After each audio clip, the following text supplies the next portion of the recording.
Hi everyone, it's Carrie, your field safety technician. Today we're going to go over some safety points about acrolein. Acrolein is formed from carbohydrates, vegetable oils, animal fats, and amino acids when heating up foods, and it's also formed during combustion of petroleum fuels and biodiesel.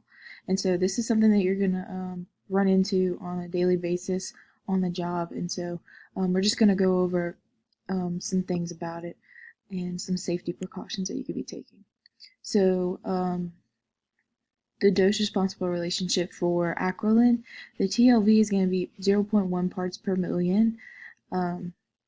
The exposure limit, the PEL is 0.1 parts per million for an 8-hour period, and then 0.3 parts per million for 15-minute periods, and then the REL is 0.1 parts per million as well. I got this from the CDC. So routes of entry can be inhalation, which is the main route, because acrolein needs little heat to vaporize. So this can be very dangerous because the vapor isn't visible.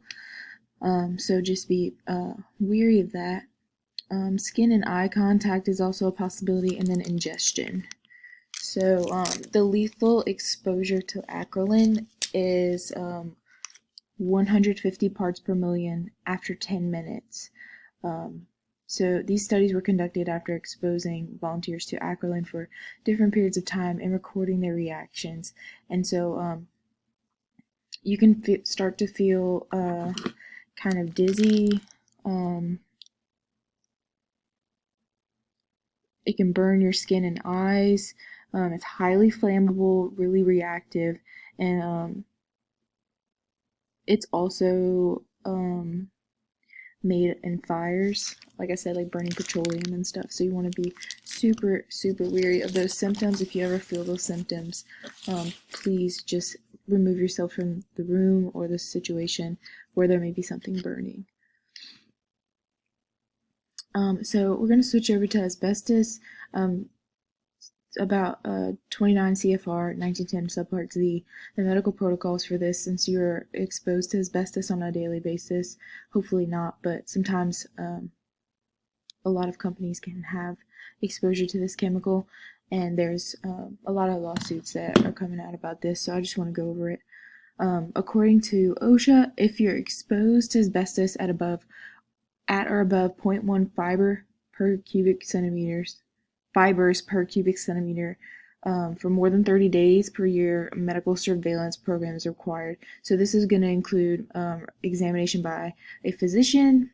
It has to be available annually, so we will have annual examinations available by a physician. It's going to go over medical and work histories with special emphasis on symptoms of the respiratory, cardiovascular, and digestive systems, completion of a questionnaire about the respiratory disease, a physical exam of your chest, pulmonary functions, and measurement of your FYC and FEV volume at 1 second.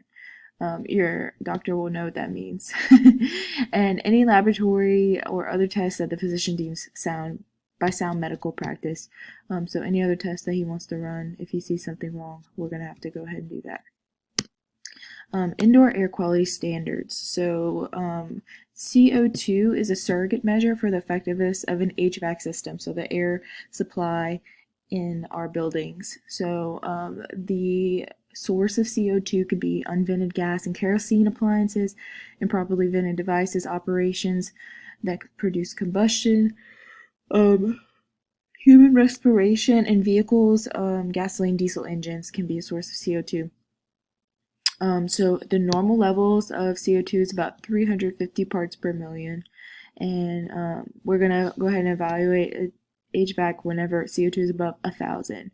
Now at 600, which is kind of in the middle of that, you guys will feel no repercussions from 350 to about 600. And so if you ever feel any type of uncomfortability or a smell in the air, please let me know, because that means our CO2 levels could be in dangerous levels. And so just be wary of that and make sure you report it if you do smell something weird. Health effects, if you feel any of these things, please also let me know. You get hard to concentrate, you get drowsy, and you get increased respiration rate, so you like kind of lose your breath. And that's it. Thank you guys for tuning in to this short presentation. I hope that you learned something, and I hope that you guys have a great and productive day.